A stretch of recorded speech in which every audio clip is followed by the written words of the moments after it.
Kementerian Koordinator Pangan meminta pelaku yang mencurangi takaran minyak kita untuk ditindak tegas.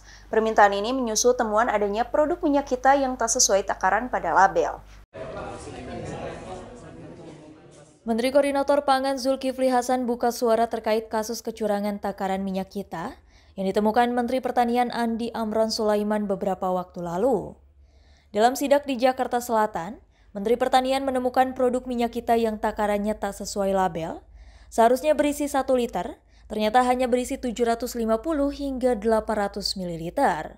Zulhas meminta produsen minyak kita yang curang harus diberi sanksi tegas, yaitu dipenjarakan.